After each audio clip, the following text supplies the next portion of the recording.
पावन अपने हाथों से कृष्णाय वासुदेवाय हरिये परमात्मने प्रयनाथ क्लेश नाशाय गोविंदाय नमो नमः गोविंदाय नमो वसुदेव सुतम देवम कंसानूर्मर्दनम देवकी परमानंदम कृष्णवन जगत गुरु कृष्ण वंदे श्री कृष्णा शरणौ मम श्री कृष्णा शरणौ मम श्री कृष्णा शरणौ। बड़ी श्रद्धा और प्रेम पूर्वक श्री कृष्ण गोविंद हरे मुरारे हे नाथ नारा इन वासुदेव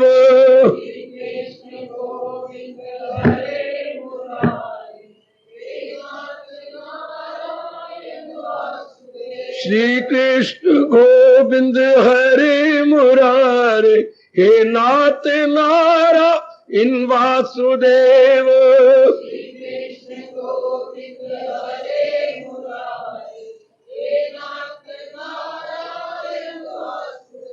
आओ मिलके बोलेंगे नाथ नारायण वासुदेव। आओ प्रेम से बोलेंगे नाथ नारायण वासुदेव।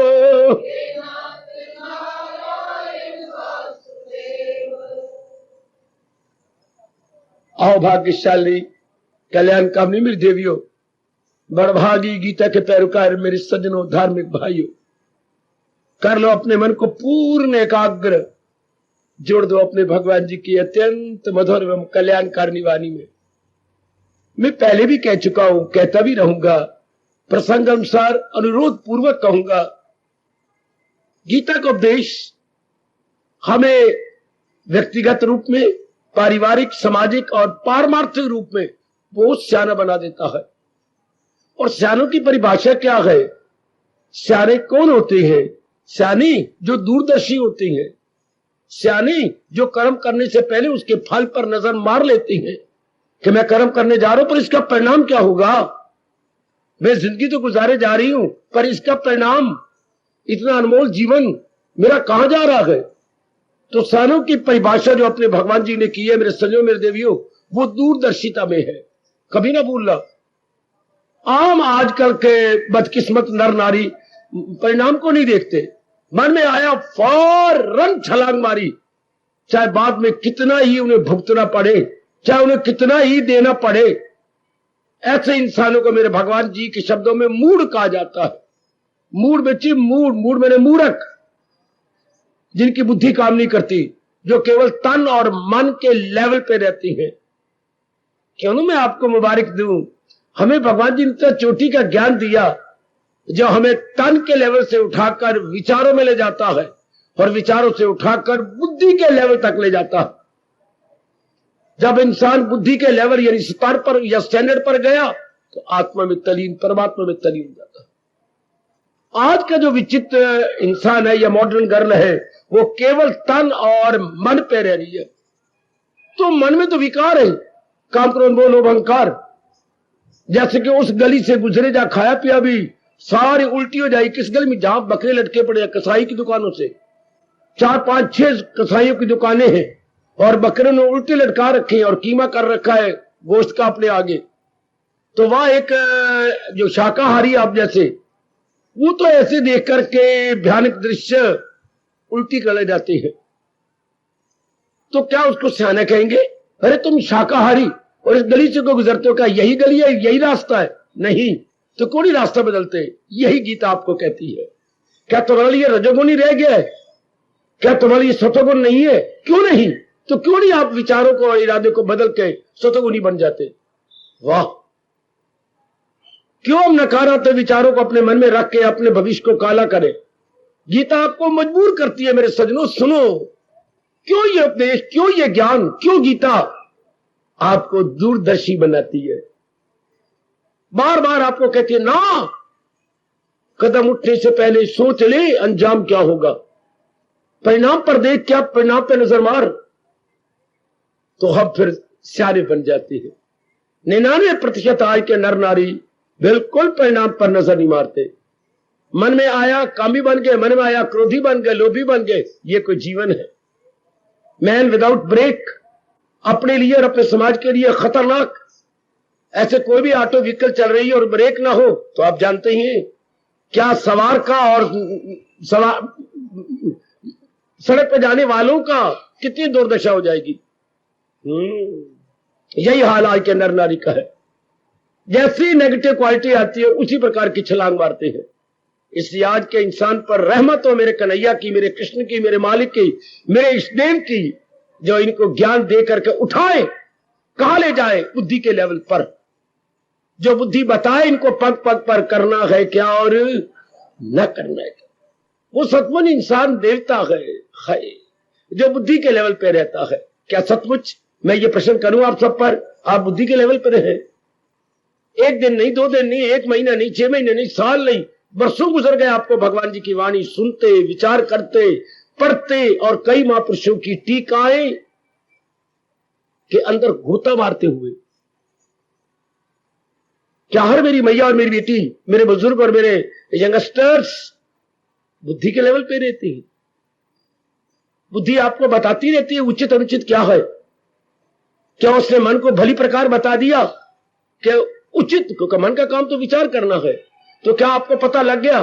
तो आप ठोस लाभ उठा रहे हैं कि मैंने कौन सा विचार करना अच्छा है, मेरे लिए उचित है। बुद्धि का एक ही फंक्शन है उचित अनुचित में तमीजी बताना, उचित अनुचित में डिस्टिंग्विश करना। बुद्धि को क्या कहा गया? छाननी कहा गया।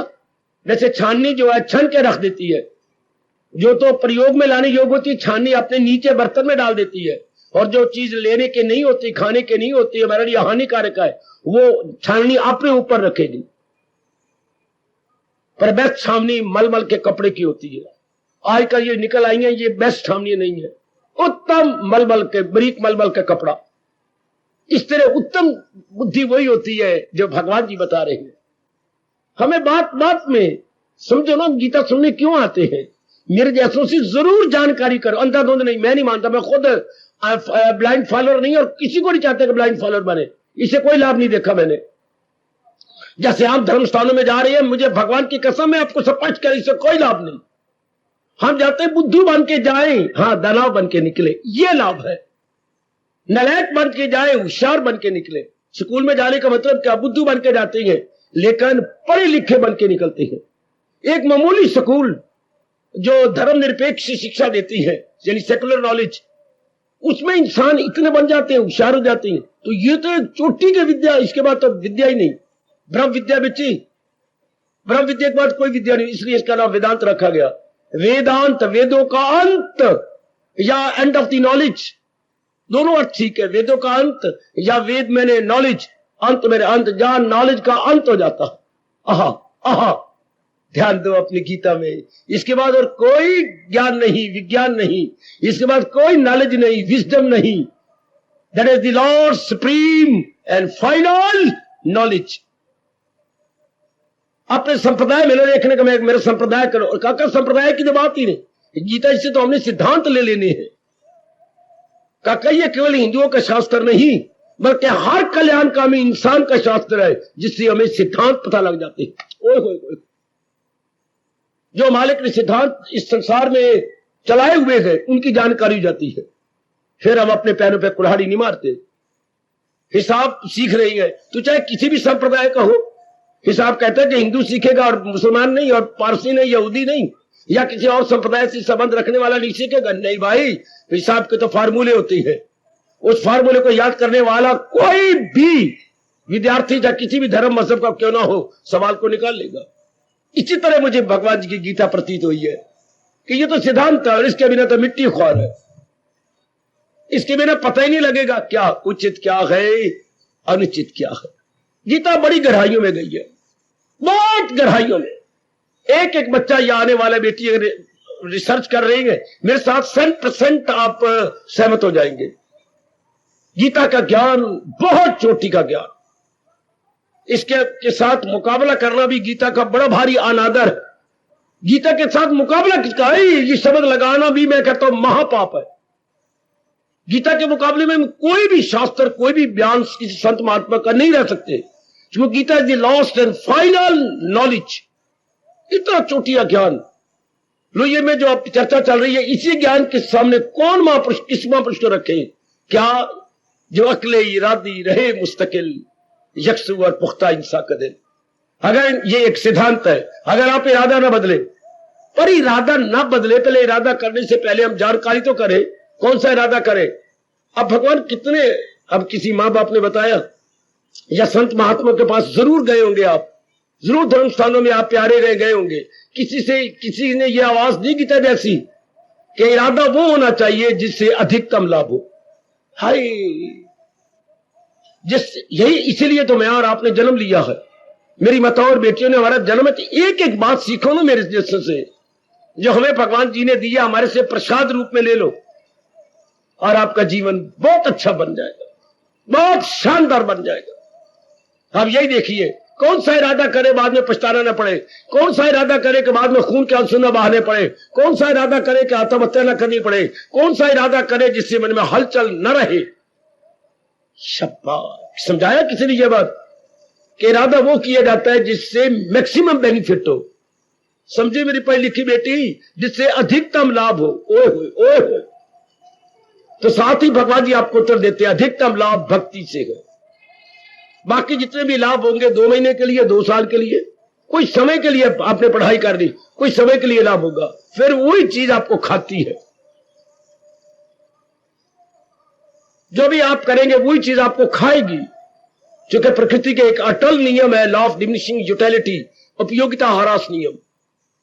जिस चीज से आप संसारिक रूप में लाभ उठा रहे हैं, उसकी वैल्यू दिन ब दिन घटती चली जा रही है। चाहे आपका शरीर है, चाहे आपका धन है, चाहे आपकी डिग्री है, चाहे आपकी पति है, चाहे आपकी पत्नी है, चाहे आपकी बेटी है, चाहे बड़ी पदवियां हैं, चाहे मिनिस्ट्री है, सरकार मेरी, कुछ भी संसार संबंधी चीज है, वो अपनी वैल्यू दिन ब दिन कम कर लेती है जब हम उसके कंज्यूमर बनते हैं। अब ये कितना गजब का लॉ है, कितना कमाल का लॉ बाबा। ये गीता में, हाँ, 5वें अध्याय का 22वां श्लोक, ताल्लुक से पैदा जो होता है सुख, उसी से प्रकट हो आखिर में। और कोई दुख आकाश से गिरती है, कोई दुख धरती फोड़ के आ रहे हैं मेरी भगवती, मेरे सजनों।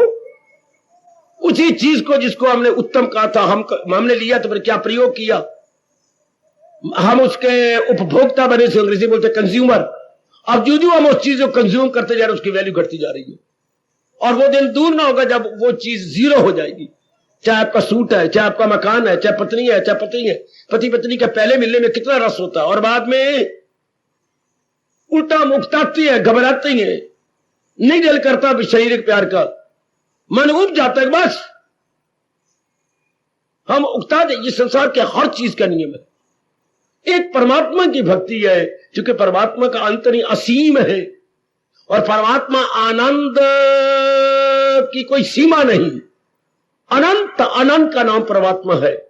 इसलिए इस आनंद में कोई कमी नहीं आती। ध्यान देना, संसार सीमा में है, इसके रस लेने में सीमा खत्म होती जाती है।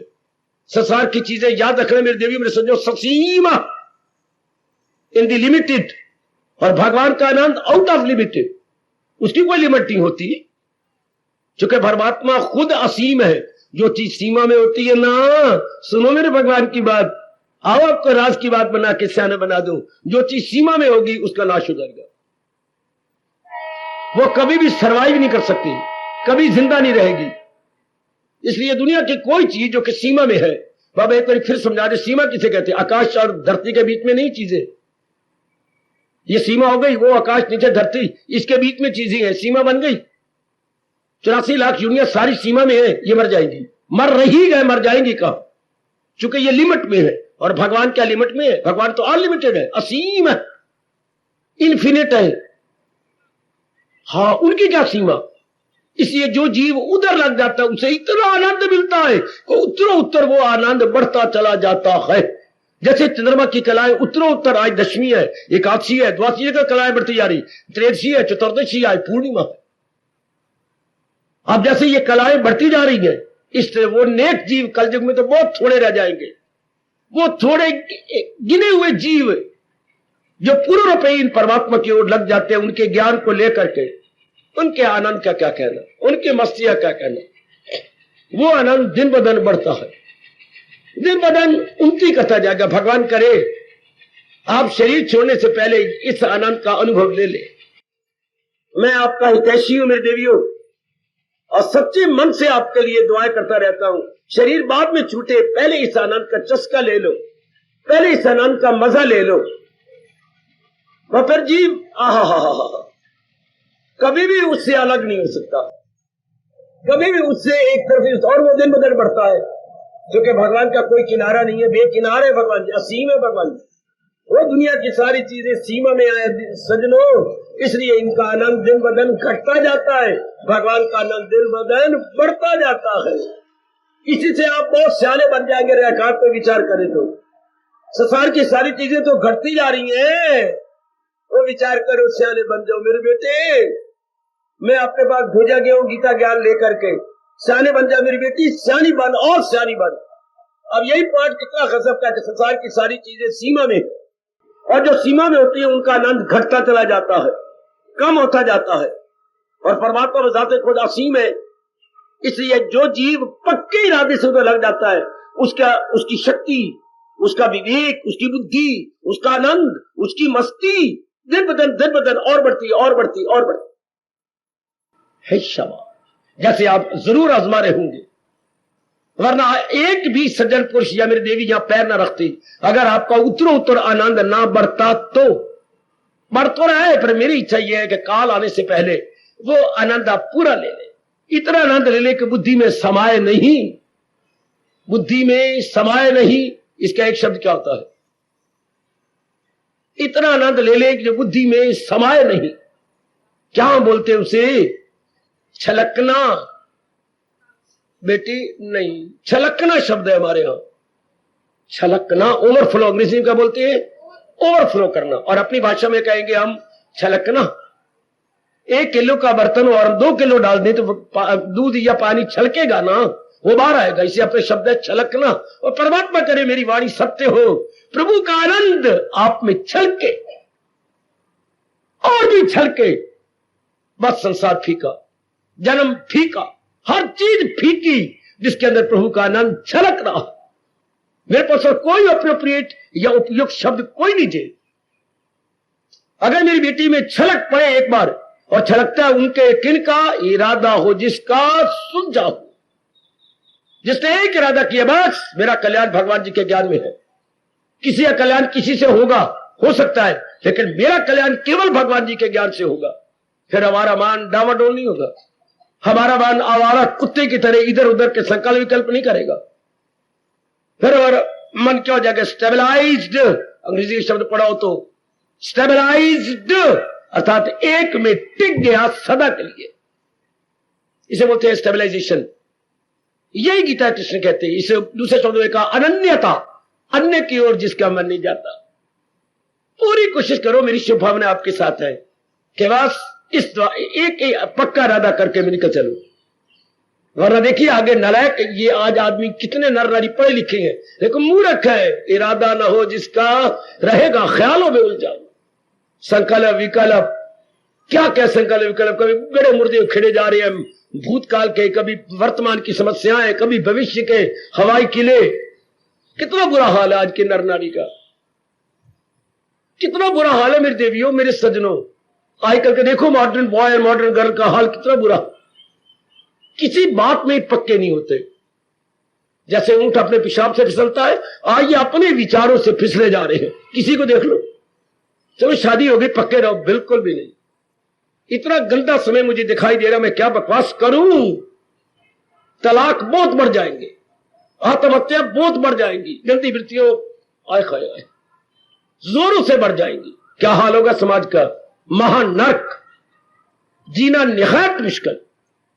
क्योंकि हम लोग सुख का घर भगवान के ज्ञान को छोड़ते जा रहे हैं, आनंद की राह को हमने छोड़ दिया, वह फिर तबाही तबाही है।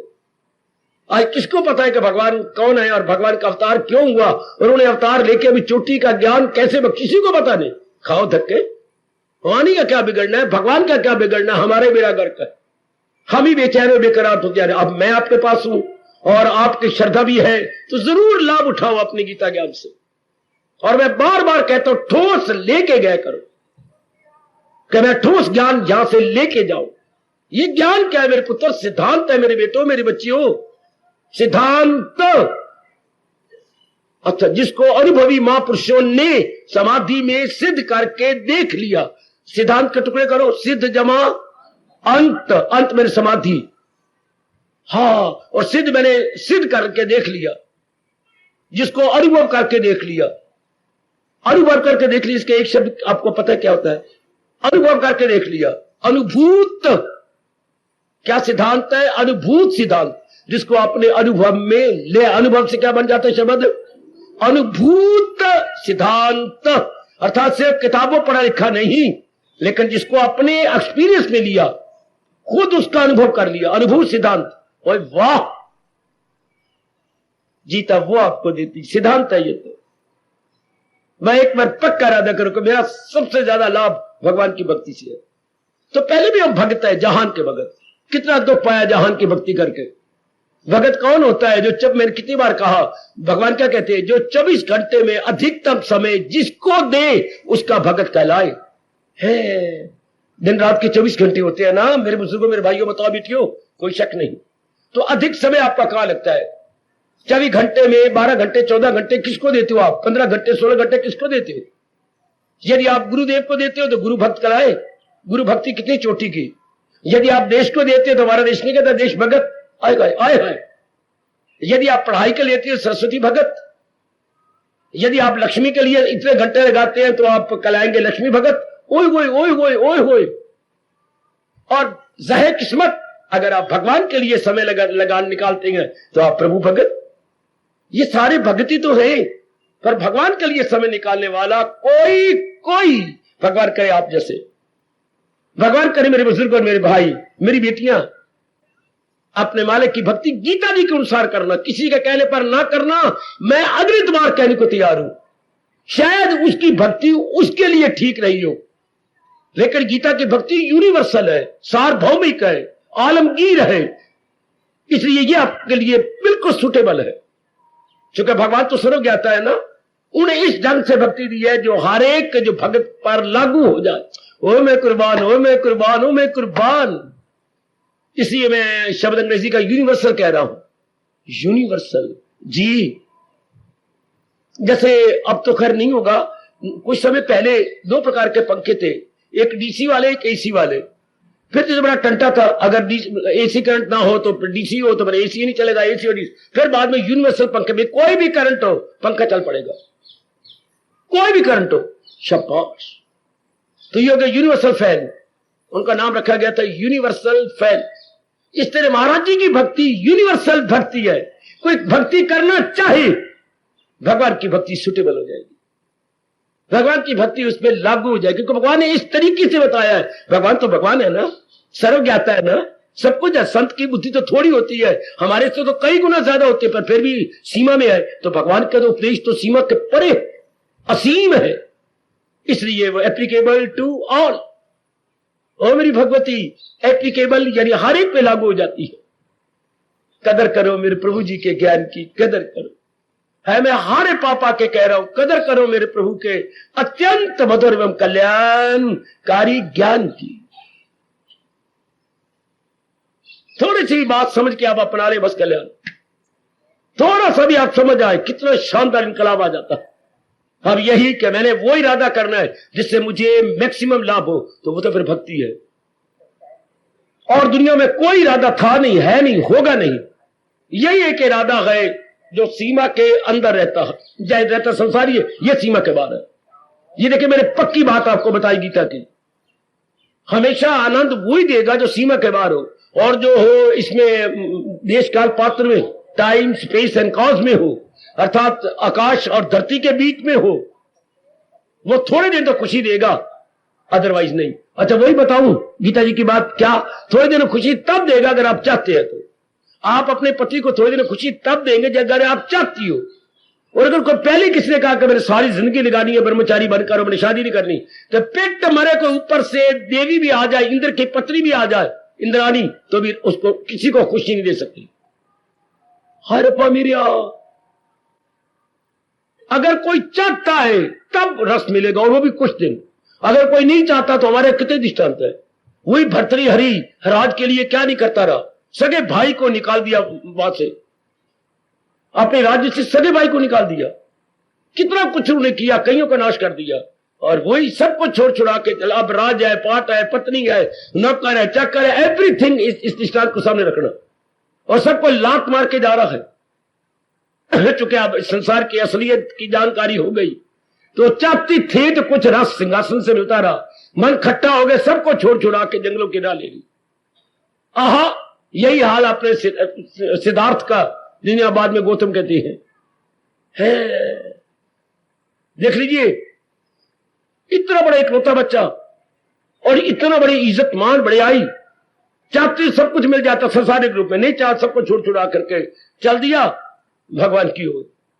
यही हाल गोपीचंद, यही हाल हमारे पूर्ण जी।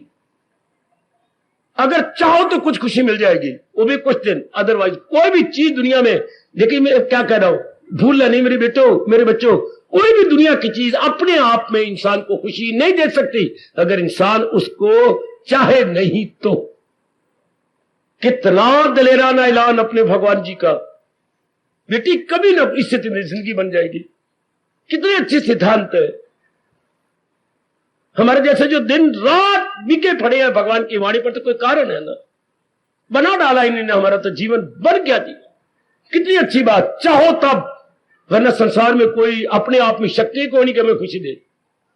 सिनेमा वाले मरते हैं उनके लिए, लेकिन हमें कोई उनका में रत्ती भर भी नहीं खुशी सिनेमा में, या पार्क के घूमने में, या क्लबों में जाने में, या हम जाए कहीं शिमले या कहीं कश्मीर या Pinjore garden, for us it is nothing at all, कुछ भी नहीं है।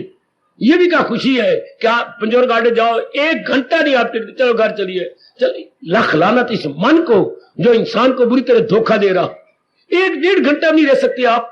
कितने शौक से गए थे, इतनी बस ले गए, हजारों रुपए की बस ले गए, एक बस पर आपने 55 रुपए एक ही सीट पर खर्च किया, और अब आओ ना चलिए बस, चलो ना भाई, चलो ना भाई। कभी बेताब थे चलो चलो चलो, और कभी बेताब है जाने के लिए, कभी बेताब है आने के लिए। क्या यही संसार है? कितनी मन की भूल भुलैया।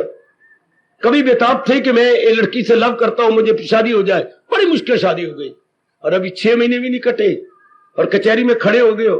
हाय रब्बा मेरे यार, संसार अपने असली रूप दिखा रहा है ना, कि पहले तुम चाहते थे, मरते थे, और अब मिलाप से पता लगा कि हमारी नेचर अलग अलग है। इसलिए तो महापुरुषों ने कहा ये राह कैसी है, अगर नहीं चली तो हमें क्या पता, राह पे जानिए बेटी। ओ मेरे सजनों, ये जो राह जाती है बलदेव नगरी, ये कैसी राह है कोई नहीं बता सकता। एक बार खुद चल के देखो, अच्छी नहीं, तबर कबड़ है, रोड़े हैं, बड़े कांटे पीछे पड़ेंगे, और मोड़ बहुत है। राह पे जानिए, आप और मैं कैसी है वहां पे जानिए। मेरा और आपके साथ वहां पड़े, कुछ देर पर रहिए, कुछ देर अपना सेकंड करे, कुछ मेरी आदत देखो, कुछ मैं आपके आदत देखो, मन खट्टा हो जाए। कहावत क्या मेरी बच्ची, ओ बेटी, राह पे जानिए या वहां पे जानिए। जब हम वहां पड़ता है हमारे मित्रों के साथ, पत्नी के साथ, पति के साथ, मन कट्टा, बस ये संसार है, इसी को संसार कहती है। इसलिए महापुरुषों ने इसे संसार नहीं कहा। क्या शब्द का किसने पढ़ा? इस संसार का क्या नाम रखा गया बेटे? भूल भुलैया। वाह महापुरुषों वाह, इस संसार को क्या कहा गया? भूल भुलैया। ये भूल भुलैया है, जो भी गया जलील हुआ, बर्बाद हुआ, खराब हुआ। क्यों? क्योंकि इसमें सदा नहीं ना खुशी मिलती। आपने देखो दादा दादी का जीवन कितना अजीब गुजरा, नाना नानी का जीवन, आपके सगे माँ बाप का जीवन कितना अजीब गुजरा। ये 3 तो हमारी आंखों के सामने है ना। इसलिए मैं आपसे नेक राय दूंगा, अधिकतम लाओ भगवान की भक्ति में। और वही मैं आपको बताने सिखाने आया हूं कि भक्ति करनी है तो इधर करें, भगवान की करें, जहान की ना करें, क्योंकि जहान सीमा में है, और जो भी कुछ मिलेगा हमें वो सीमा में मिलेगा। हमारी तसल्ली नहीं होगी, नहीं, हमारी तृप्ति नहीं होगी ना, हमारी तृप्ति हो ही नहीं सकती संसार से। संसार खुद सीमा में है, कभी कहीं भटके, कभी कहीं अटके, कभी कहीं लटके, अपनी दुर्दशा हो गई। अब थोड़ी सी जिंदगी रह गई, बिल्कुल थोड़ी सी। और हमारे हिंदू धर्म में कहा जाता है अंतमति सो। हमारी गति कैसी होनी है? हमारी मति के अनुसार। जो हमारे कुछ दिन साल पहले शरीर छूटने से पहले जो मति बन गई, जो मति में नहीं इरादा, मत से बनता है मति, उसी मत को आप वोट भी कहते हैं। आप किसको मत, आपका मत किसको है? मत मैंने वोट, अर्थात आपका राय। तो मति बनी बुद्धि, इरादा, शाबाश। तो इसी तरह अगर अब मति हो जाए भगवान की ओर कि मैंने भक्ति कमानी है, जीव का कल्याण। याद रखना, अंतमति सुगति। अब ये मति बना ले जो भगवान जी बता रहे हैं। चाहे हमारी आयु कितनी भी क्यों ना हो, इसकी परवाह न करो कि हमने बड़ी आयु बता दी, रो नहीं, अब टाइम गुजर जाएगा, कुछ ठोस लाभ नहीं। अब इरादा करो कि अब जो आयु रहेगी, 1 दिन या 100 दिन, मैं भगवान जी की भक्ति कमाऊंगा। ये मेरे भगवान जी कह रहे हैं, मैं इष्ट। अब क्या होगा? मन बिल्कुल एकाग्र, बुद्धि बिल्कुल स्थित प्रज्ञ हो जाती है, कायमुल अकल, बिल्कुल स्टेड फास्ट। आएगा कितना अच्छा शब्द अंग्रेजी का, स्टेड फास्ट। बुद्धि बिल्कुल स्टेड हो गई। जब बुद्धि टेक गई तो मन की क्या मजाल के इर्द गिर्द आवारागर्दी करे। और जब मन इस तरह उच्च विचारों में चला गया तो एक एक अंग से हम शुभ कर्म करेंगे। ये 10 अंग है हमारे शरीर के, मेरे देवियों, शुभ कर्म होंगे। तो शुभ इरादा, ओए शुभ विचार, शुभ कर्म। ऐसा जीव क्या करता है? निर्मल और सूक्ष्म हो जाता है। मन हो जाता है निर्मल और सूक्ष्म, भगवान के योग्य। आजमा रहे हो, भगवान और आपको मौका दे, जल्दी आजमा लो। जब मन सूक्ष्म और निर्मल हो जाता है मेरे देवियों, भगवान के योग्य।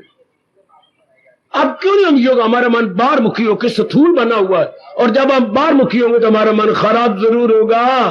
क्योंकि बाहर में क्या है? काम है, क्रोध है, लोभ है। तीनों का बोलबाला है मेरी माताओं, बेटियों, बुजुर्गों और मेरे भाइयों, तीनों का बोलबाला हाय गाय। और इधर अगर बढ़ते हैं तो तीनों का बोलबाला विवेक, वैराग, भक्ति।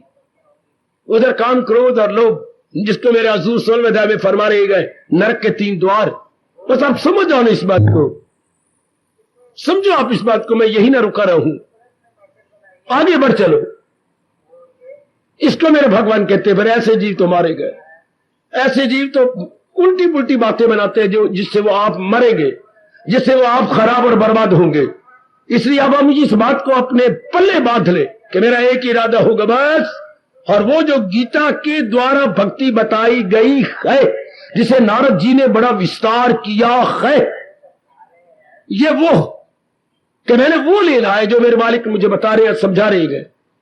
उसके द्वारा मैं आपको बार बार कहूंगा, भक्ति कैसी जो गीता द्वारा बताई गई और नारद देवर्षि द्वारा विस्तार की गई, उस भक्ति को माना है। आज का जनक भक्त बना फिरता है, माला लड़का लीजिए काले, वो भक्ति नहीं। भक्ति वो जो भगवान जी बता रहे हैं, जिससे कि दिव्य प्रेम बन जाए। एक बार मन में बैठ जाना चाहिए, बस मेरी बेटी मेरी बिगड़ी बन गई, बस मेरे सजनों, मेरे भाइयों, वो बिगड़ी बन गई। मैं आजमाए बैठा हूं, परमात्मा करे आप भी मेरे साथी बन जाओ, 7 देवियां मेरे साथ इस रास्ते पे चलने लग जाए, यात्री बन जाए। कल्याण जी बिल्कुल अपना कल्याण का लेता। यदि महाराज जी के अनुसार बहुत चोटी की चेतावनी दी भगवान जी ने, क्या क्या क्या क्या, अगर मुझको मन में बसाएगा तू हर रोग से पार जा। आगे देखिए गर्म गर्म चेतावनी, सुनेगा ना मेरी जो अहंकार से तबाही में जाएगा पिंदार से। इस चेतावनी को अपने मन में सदा के रख लो ना, कि जो महाराज जी के अनुसार नहीं जोटना तबाह। हमने तीनों देखे, क्या नाना नानी तबाह होके नहीं गए? अच्छा आगे देखो, क्या दादा तबाह होके नहीं गए? क्या माता पिता हमारे तबाह होके नहीं गए? शब्द में बड़ा अजीब लगा रहे हो, क्या उनके वो शाद होके गए? क्या उनकी गति हो गई? क्या वो भगवान में तलीन होके गए? आपकी आंखों के सामने फैसला आपके ऊपर, आप खुद ही देख लो। क्यों वो महाराज जी के अनुसार जिंदगी नहीं काट गए, बल्कि गंदे समाज और अपने गंदे मन के अनुसार जिंदगी के दिन गुजार गए। तो जो उनका हाल हुआ आपकी आंखों के सामने है। ये तो 3 तो हमारे सामने है ना, दादा दादी, नाना नानी और इधर माता पिता। कैसा जीवन गुजरा? ये भगवान जी के उपदेश के अनुसार नहीं काट के गए। फिर जैसे गुजरा चिंता में, बेचैनी में, बेकरारी में, बीमारियों में, कमियों में, दवाइयों की लानते खाने में, मैं क्या बतलाऊं आप सबको। ये है जीवन जो हजूर अनवर अपने श्रीमुख से बता और समझा रही है। कदर करो हिंदुस्तान में पैदा हुए मेरे जीवो, नेक जीवो। वो भारत की देवी है, भारत की नारी है, भारत के आप जीव है, जहां धर्म का बोलबाला है। बाकी देशों में क्या है, भौतिकता का बोलबाला, मेटेरियलिज्म का बोलबाला, वो प्राणी पदार्थों के अधीन है। जबकि हम प्राणी पदार्थों को बनाने वाले भगवान के प्यारे हैं। वो प्राणी पदार्थों के अधीन और हम प्राणी पदार्थ बनाने वाले के अधीन। अर्थात वो जो कुम्हार ने घड़े बनाए हैं वो उसके अधीन है, हम इस दुनिया के कुम्हार भगवान के अधीन है। यूं समझ लीजिए बच्चे, भगवान ने नाना प्रकार के रूप बनाए, दुनिया वाले, बाकी दुनिया वाले उसके अधीन हो गए। और हमारा देश कहता है इसके अधीन होने से कुछ नहीं बनेगा, क्योंकि ये सीमा में चीजें है। आप उसके अधीन बनो जो चीजें बनाने वाला, उसको हम कुम्हार कहते हैं। शब्द तो कुंभकार है। कुंभ मैंने मटका, कार मैंने बनाने वाला, मटके बनाने वाला कुंभकार, स्वर्णकार सोने के भूषण बनाने वाला। और भगवान क्या है, रूपाकार, नाना प्रकार के रूप बनाने वाले। बस अपने मन को समझा दो, आपका यहां आना सफल फिर भी शक कभी भी ना आना। और मैं क्या आपको यकीन दिलाऊं कि ये मैंने रूपों का नहीं भक्ति करनी, रूप बनाने वाले की भक्ति। बस तर्क, बस जिसने ये बात जान ली कि मैंने रूपों की भक्ति नहीं करनी, जिसने रूप बनाए हैं उस भगवान की मैंने भक्ति तर गया जी। भगवान भी उसको बड़ी शक्ति देते हैं जब यह पक्का इरादा होता है। रूप नहीं, रूप बनाने वाले की, दुनिया नहीं, दुनिया बनाने वाले की मैंने भक्ति करनी है। शाबाश। क्योंकि दुनिया के सारी प्राणी पदार्थ जो है सीमा के अंदर है, और जो सीमा में होती है उससे तसल्ली नहीं होती, उसे सेटिस्फेक्शन नहीं मिलती। तसल्ली वही देती है जो इस सीमा से परे हो, और वो एक है भगवान की जात जो ये कह रही है मैं अव्वल में आखिर में हूं, दर मियां, मैं आदि में, मैं ही मध्य में और मैं ही अंत में हूं। जब ये बात हमारी बुद्धि में समा जाती है मेरे सजनों, ओ मेरी कल्याणकामी देवियों, फिर जीव मालिक की जात में समा जाएगा। चूंकि उसके अंदर और कोई ख्याल नहीं रहता, किसी की ओर मन झुका हुआ नहीं रहता। हाँ, मेरे सामने ये दोनों सिग्नल है। मेरे ख्याल में अगर मेरी ठीक आंख काम करी है, बिल्कुल ऊपर है, झुके हुए नहीं है, तो गाड़ी नहीं आ सकती। कोई ट्रेन चाहे अप हो या डाउन नहीं आएगी। झुके जाएगा तो उस लाइन पे गाड़ी आएगी। और नेक जीवो, जब हमारा मन जिस ओर झुक जाता है, हमारी जिंदगी की गाड़ी उधर चली जाती है। अब भगवान क्या कह रहे हैं मेरे सजनों, मेरे देवियों, कि झुकना है तो भगवान की ओर झुको, जिससे मन तसल्ली तो हो जाए, जिससे हमें तृप्ति तो हो जाए, बार बार झुकना तो ना पड़े। ये भी कोई जीवन है बच्चे। कभी हम माँ जी की ओर झुके, कभी पिताजी की ओर, कभी बहन के भाई की ओर, कभी अपने पति की ओर, कभी पत्नी की ओर झुक गए, फिर कभी औलाद की ओर। ये कोई जीवन है? ये जीवन अच्छा नहीं है। जीवन ये है जो एक बार भगवान की ओर झुके, तृप्ति हो गई, भगवान की जात पे समा गए। ना आना, ना जाना, ना राग, ना द्वेष, ना स्यापा, ना पिटाका, ना आदि, ना व्याधि, ना उपाधि। समझो ना, और अपना कल्याण कर जाओ। कितना चोटी का शास्त्र है जो आपको सियाना बना देता है, आपको दूरदर्शी बना देता है। पग पग पर आपको बता रहा है गीता के शास्त्र, उचित क्या है, अनुचित के, वाजिब क्या है, गैर वाजिब क्या है, प्रॉपर क्या है, इम्प्रॉपर क्या। जिसको ये पता लग गया उसको नहीं इंसान कहती, तो उसे देवता कहती। गीता कृष्ण उसे देव पुरुष बोलती है। वो तो देवता है। चूंकि उचित का पता लग जाने के बाद उचित हम करेंगे, अनुचित निकाल देंगे, तो बस भगवान की जात में तलीम। आहा, ओए वाह, ओए वाह। ऐसों के लिए तो भगवान नहीं थके। एक बार, दो बार, तीन बार, चार बार, पांच बार, छह बार, सात बार, आठ बार, नौ बार, ओए कितनी बार वही गए मेरा भक्त। कितनी बार तुम्हारे सरताज और मन के राजा पुकारे जा रहे हैं कि वो मुझे बड़ा प्यारा है, वो मुझे देवी बड़ी अच्छी लगती है। कान जिसने अवगुण निकाल दिए और अपने में गुण भर लिए, जो हमारा जी 12वें अध्याय के 13वें श्लोक से लेकर 20 श्लोक तक फरमा रही है कि जिसमें ये गुण आ गए वही गए। ते अति साथी में प्रिय, ते अति प्रिय। आखिर में तो कहते वो मुझे बहुत ही प्यारा है, और आगे जाके कहेंगे कभी मैं उसे छोड़, कभी मुझसे मुंह मोड़। वो मैं कभी ना मुंह मोड़ेगा, वो मैं भी नहीं छोड़ूंगा। फिर क्या हो जाएगा? मुक्त हो जाएगा। ऐसे जी क्यों आए? कहीं उसके मन का सिग्नल झुका हुआ तो वहां जन्म ले, उसे तो ज्ञान लेकर के अपने मन बुद्धि को दोनों को अबव कर दिया। अबव, अगर अबव किया तो अबव ही जाएगा, अगर डाउन किया तो फिर गर्भ में ही गिरेगा, डाउन ही आएगा। आप लोगों के मन देख लो, बुद्धि और मन दोनों अबव जा रही है। देख ले मेरी Bhagwati, D by D going above above more above. ऐसे जी भगवान की साथ में चलिए, देखते रहिए कि मेरे मन का सिग्नल किसी और न जाए, चूंकि उनसे तृप्ति नहीं होनी, वो सीमा में है। वाह मेरे कृष्ण, कितना तेरा एहसान हमारे पर, कितना बड़ा उपकार हमारी सोनी सरकार का, जिन्होंने ये बात भी उसके बन के है जिससे तृप्ति हो जाए, और तृप्ति केवल भगवान से होती है। पढ़े लिखे बच्चों, पढ़ी लिखी मेरी ग्रेजुएट बेटियों, तृप्ति देने वाले वही होते हैं जो सीमा में ना हो। जो सीमा में होंगे उनसे तृप्ति नहीं मिलेगी। थोड़ी देर का प्लेजर मिलेगा, हैप्पीनेस नहीं मिलेगी, थोड़ी देर की खुशी मिलेगी, लेकिन परम शांति नहीं मिलेगी, वो केवल भगवान से। इसलिए महाराज जी गरमा गरम चेतावनी का लाभ उठाओ। इरादा न हो जिसका सुलझा हुआ, हाय रहेगा ख्यालों में। और मैं अपनी भाषा को बड़ा सरल करने की कोशिश कर रहा हूं, सरल एवं सुबोध बनाने की बड़ी चेष्टा करता हूं। आप भी लाभ उठा लो, आप लाभ उठा लो मेरी देवियों, पूरा पूरा लाभ उठा लो।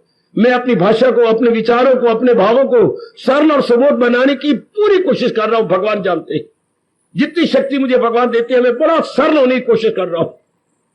और आप भी अपने विरल छोड़ करके सरल हो जाओ, विरलता जाए और सरलता आ जाए, बस जीवन बन गया, शानदार जीवन बन गया, शानदार। एक मैं अपने गुरुदेव जी की इस प्रसंग में घटना सुनाऊं, बड़ी रोचक घटना लगती है मुझे अपने जीवन में। स्वामी जी अमेरिका के एक जंगल में रहा करते थे बाहर, जहां मिस्टर जॉन ने उनके लिए प्रबंध कर रखा था। तो वो भाषण देने के लिए आए, तो लोगों ने प्रणाम किया बार बार। अब एक को हिंदुस्तानी भी कही थे, उन्होंने दंडवत प्रणाम किया।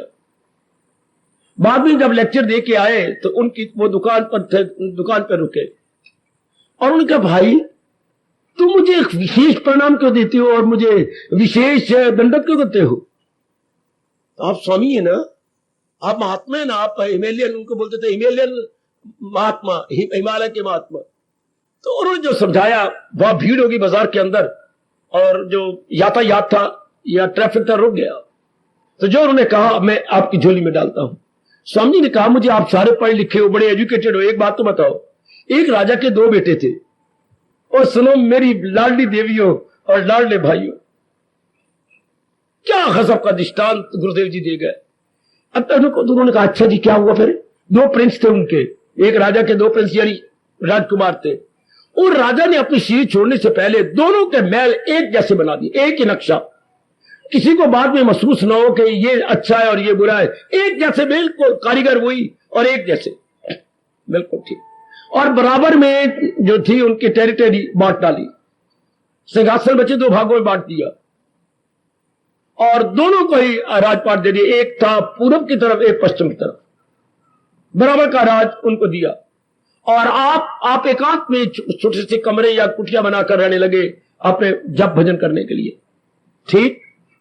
अब एक जो लड़का है ना, उसको भी 4 नौकर मिले हुए हैं, छोटे बड़े को भी 4 नौकर मिले हैं, उसकी पत्नी के लिए भी 4 जो है दासियां हैं, उसकी भी 4 दासियां, यानी बराबर हर रूप में कर दिया गया, ठीक है।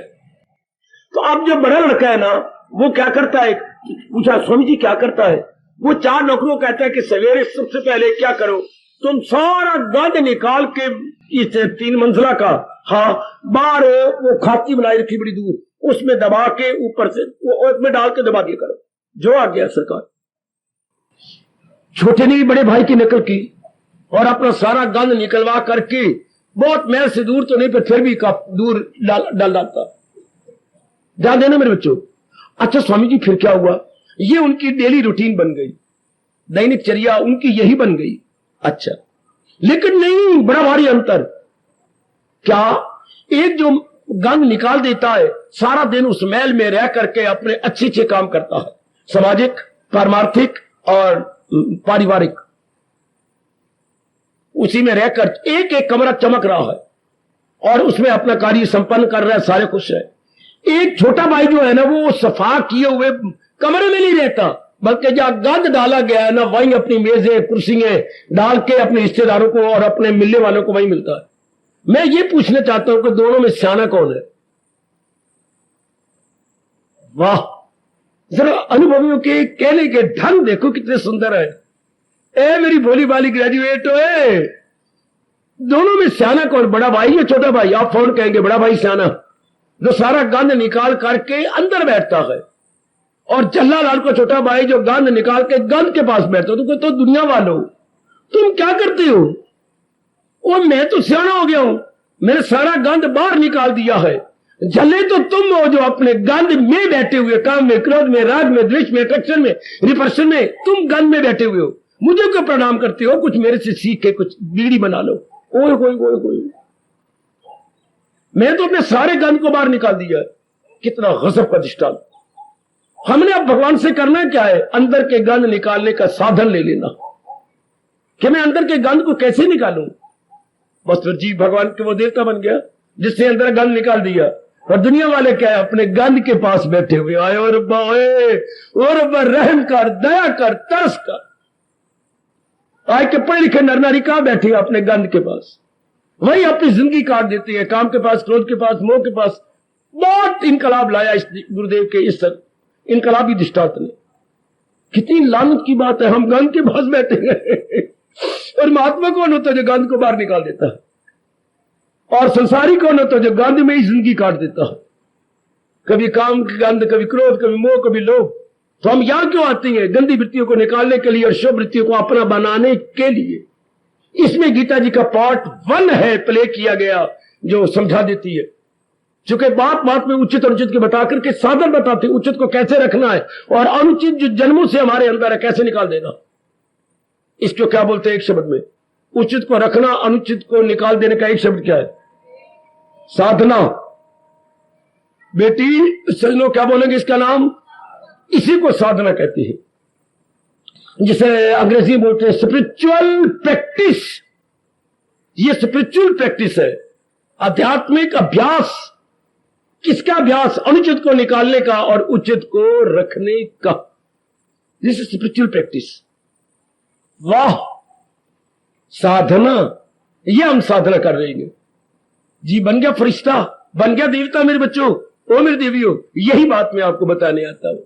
और कैसे गंद को निकाल दे, जो गलती से गंद अंदर करो, उस कमले राजकुमार की तरह नहीं कि गंद के पास जा बैठना है, नहीं, सियाने राजकुमार की तरह गंद को निकाल के सफाई में जा बैठना। बहुत अच्छे। शायद आपने कहावत सुनी हो, सफाई परसाई के दूसरे दर्जे पर। हमारे देश में कहावत है, क्या मतलब? Cleanliness is next to godliness. परमात्मा के दूसरे दर्जे पर कौन? जिसने अंतःकरण को निर्मल कर लिया। Cleanliness, cleanliness is next to godliness. हाय कहे, बहुत अच्छे। परमात्मा के दूसरे दर्जे पर आंतरिक सफाई है। परमात्मा के दूसरे दर्जे पर आंतरिक सफाई। और यही हम यहां पर करने आते हैं। समझो ना भी हम यहां पर क्यों आते हैं? भगवान का ज्ञान लेने। भगवान का ज्ञान क्या करता है? हमारी आंतरिक सफाई कर देता है। और जो चीज अनवांटेड थी हमने इकट्ठी की, नेगेटिव क्वालिटीज, वो सब निकाल देता है और हम भगवान के योग्य हो जाते हैं। जैसे स्कूल में जब बच्चे जाते हैं, इम्तिहान की तैयारी करने के चुके, यूनिवर्सिटी एग्जाम आने वाले, तैयारी करवाते हैं, और हम यहां पर बैठे क्या करते हैं? हम लोग परमार्थ की तैयारी कर रहे हैं कि हम योग्य हो जाए और अपना कल्याण कर जाए, इसी गंदगी में न रह जाए, काम में, क्रोध में। यही गंदगी लेके आए। दुनिया वालों को देखो मूर्खा, गंदगी लेके आए, गंदगी में रहे और गंदगी लेके चले गए। ओए ओए ओए ओए ओए ओए, गंदी बात, गंदी बात, गंदी बात। इन संसारी आदमी को हम चूड़े न कहे। चूड़े पास वाले पड़ोस से मल मूत्र थैले में ले, वो टोकरी में लेके आई, हमारे घर में आई, हाँ, तो सारा मल मूत्र हमारा भी उसी टोकरी में डाला, और फिर तीसरे घर में गई, वही गल गल लेकर। क्या इंसान का जीवन ऐसा नहीं? गंदगी लेकर पैदा हुआ, चूड़े व्यक्ति की तरह या मेतरानी की तरह, हाँ, और गंदगी में ही दिन काटा। जैसे मेतरानी का 6, 7, 8 घंटे उस गंदगी में कटता, सारी जिंदगी हमारी गंदगी में कट गई, और आखिर में गंदगी लेके हम मर गए। क्या इसको जीवन कहोगे? क्या मेरी बेटी, क्या ये जीवन है?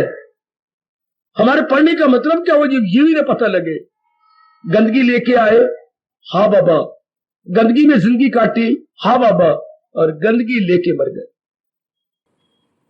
कितना गंदा जीवन मेरी बेटी।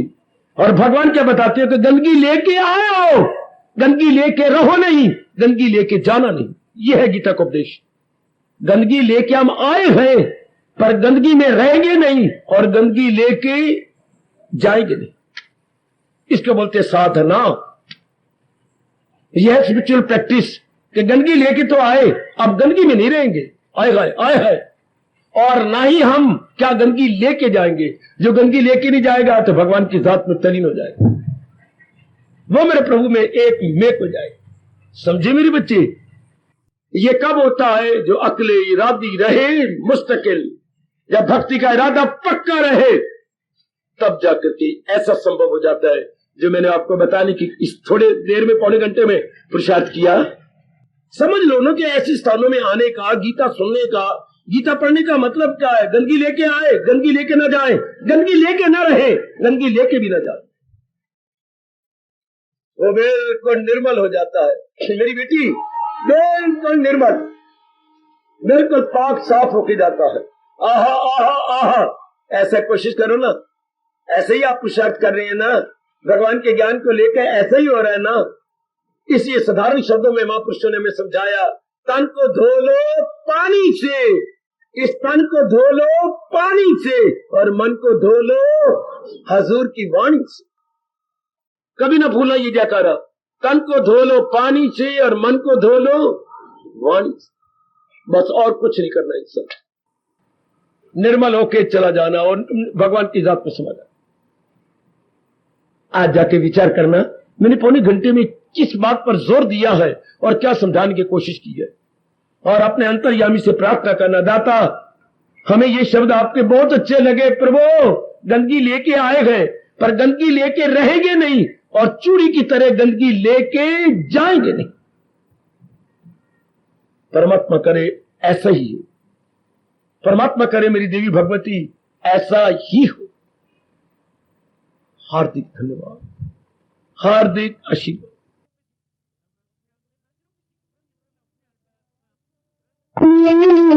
कैसे बुला सकूंगा श्री कृष्ण की निशानी, मैंने गीता से सीखा दुनिया कभी खाना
सत्संग ऐसा बख्शा कि क्या कोई देगा, सुबह शाम सुन रहे हम मीठी तेरी वाणी। सत्संग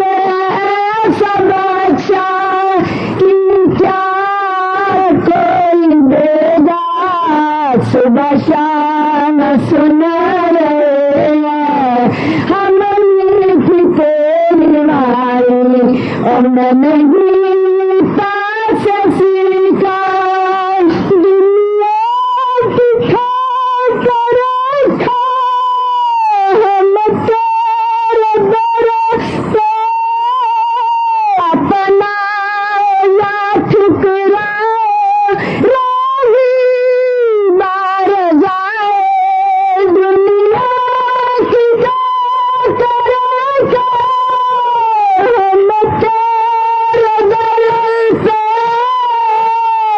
अपना या ठुकराए राही बार जाए पापी है या गुनाहगार उसको भी तुतारे गिनता है ये वायदा सुनो सुनो के रानी पापी है या गुनाहगार उसको भी तू नितारे गिनता है ये वायदा सुनो सुनो के रानी मैंने गीता से सीखा शरणागति गीता की मैंने कहा मेरे भाई मैं तेरी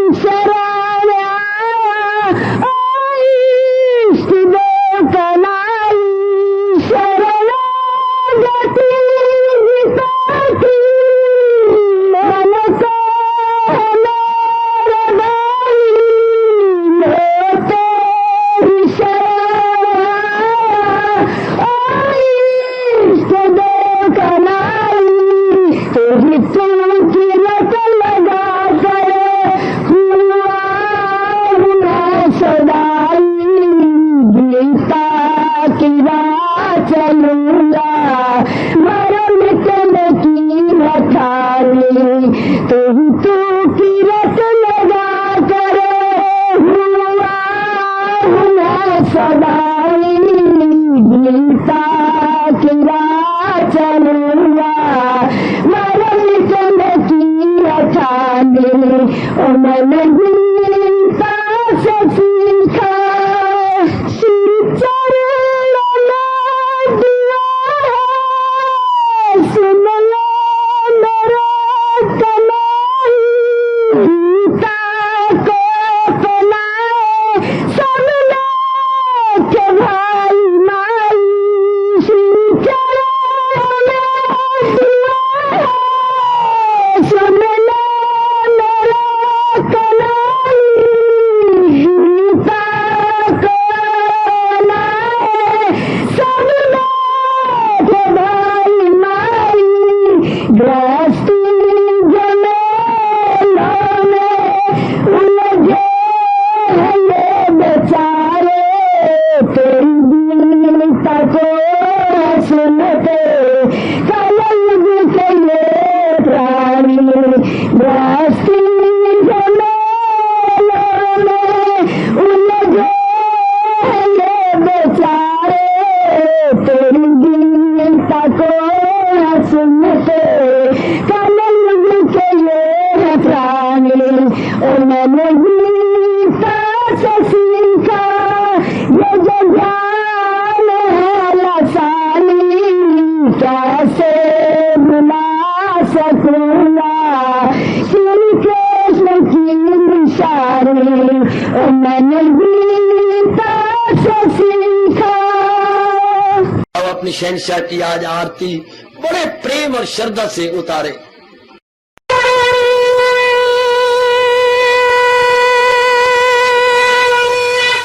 ओम जय जगदीश जय हरे स्वामी जय दीना लात हरे भगत सतदास जनों के अवगुण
भवन्तु सुखिनः सर्वे सन्तु निरामयाः सर्वे भद्राणि पश्यन्तु मा कश्चित् दुर्भाग् भवेत्। हरि ओम शांति शांति शांति। ओम प्रभु इसलिए भगवान कृष्ण की जगत गुरु भगवान कृष्ण महाराज की सप्ताह में सफल करना इसलिए हार्दिक धन्यवाद।